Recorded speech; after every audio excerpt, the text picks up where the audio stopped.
I tell you, every time I watch this show, it's like, this is why I don't like mushrooms. Hi friends, welcome back to my channel. Today I am bringing you 5 books that you may like and may want to read if you like The Last of Us. So if you were going through a The Last of Us hangover after the season 2 finale, these books might bring you some comfort and scare you. The first book you might want to read if you're into The Last of Us is The Road by Cormac McCarthy. I read this last month and I had never heard of it, but I was kind of doing research for this video, and I thought I had like 4 others that I thought would work that I had read, but this one I was told was like basically the blueprint for this for The Last of Us. So I figured I had to read this for this video. And yeah, it definitely is the closest and I think the same as The Last of Us. So we're just starting at the top here, the top rung. Yeah, so The Road by Cormac McCarthy is pretty short. It's not a long book, but it is basically about, I believe it won the Pulitzer Prize. This is the first time I've read his books. So it is a post-apocalyptic book.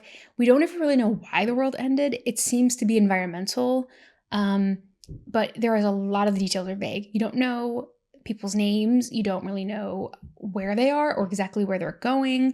Just know generally what's happening in the book. The premise is that this man and his son are traveling through the mountains in the wintertime to get to the coast because I think there's going to be better weather there. So their odds of surviving will be better. One of the main things that you need to be careful of in a post-apocalyptic world are other people. So that's like the main threat in this world.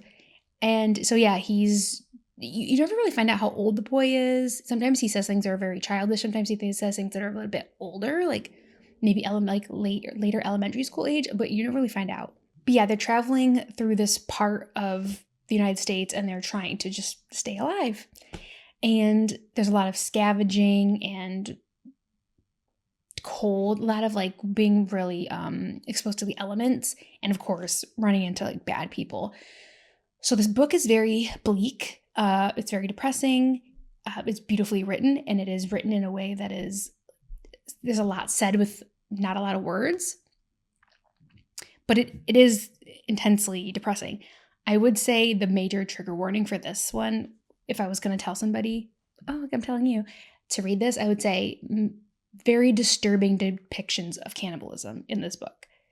So if that is a hard no for you, then don't read this, because there's 2 scenes specifically that don't last long. They're like a page maybe, but they are very demented, like very messed up.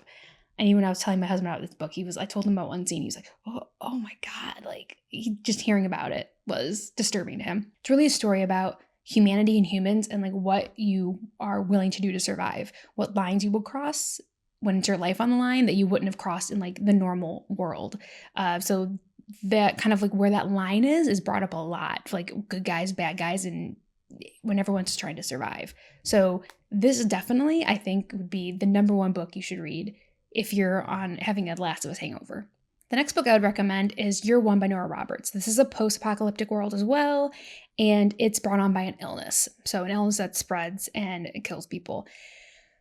So this one has a lot of characters, and they kind of all enter and exit out of each other's lives. There's one group that kind of tries to reestablish civilization in their own small way with like laws, and people have jobs, and like there's a doctor there and stuff like that. So they really try to establish that.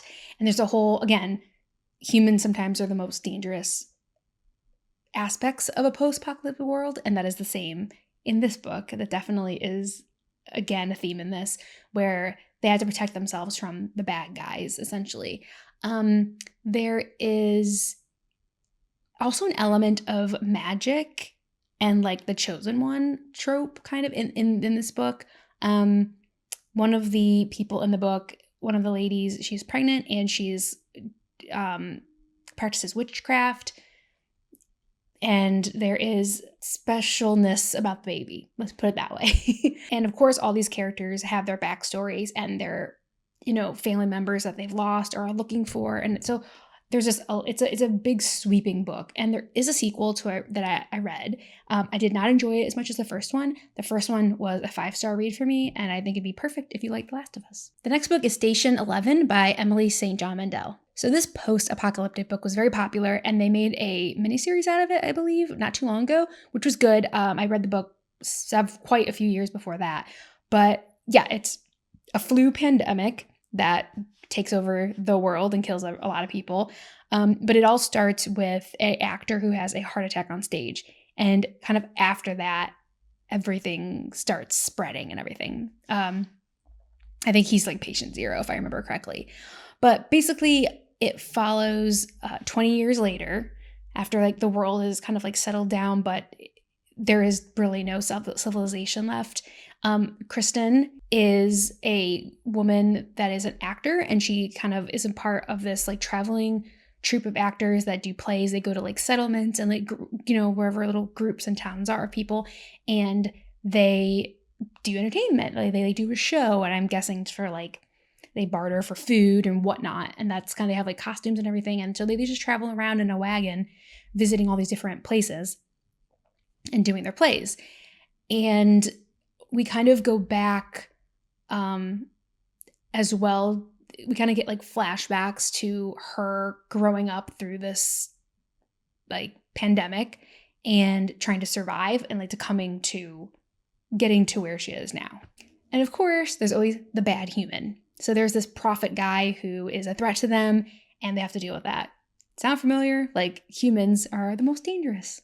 This is a great book. I've had it recommended to me a bunch of times. I'm like, already read it. Yeah. And I've recommended it to people as well. Anyone that likes post-apocalyptic books, this is a good one for sure. The next book is Bird Box by Josh Manderlin. And this is one I read quite a while ago. When did it come out? 2014. And they did make a movie of it with Sandra Bullock. So if that interests you, if you read it and you really like it, there is a movie. So basically, the kind of post-apocalyptic world that this story takes place in is that there's something out there that if you see it, you are driven to like, you kind of are driven mad and you're driven to violence. And once you see it, it's like too late for you. So people don't really know like what it is. They don't know what they should see and what they shouldn't see. So people kind of go through this world blindfolded or blind themselves. I believe some people do blind themselves to stay alive. The story centers around Mallory and her 2 young children who are about 4, and they were born into this world because I think it's been like 5 years since this all started happening, and they live on like an abandoned home like near the river. And yeah, they like live in obviously fear, and they have to like can't go anywhere without being blindfolded, and they don't stray far because of the danger.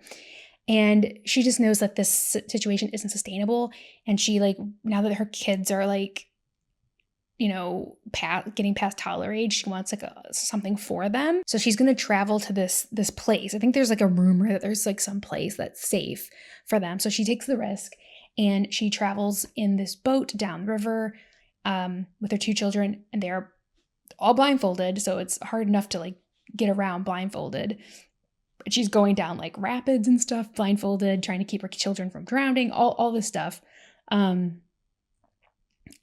all the while, she feels like something's following them. This thing that if they see it, that they'll be driven to like madness.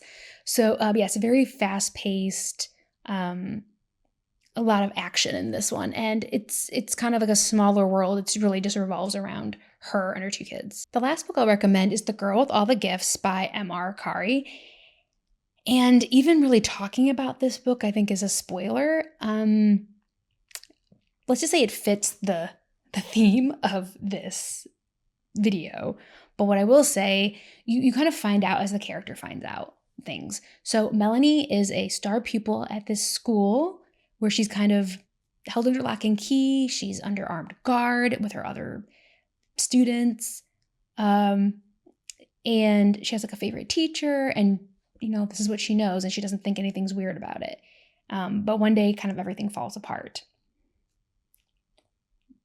That is extremely vague, but I think that's all I can really say. But let's just say if you like this type of book, and if you're, liking these other recommendations, this one will fit in.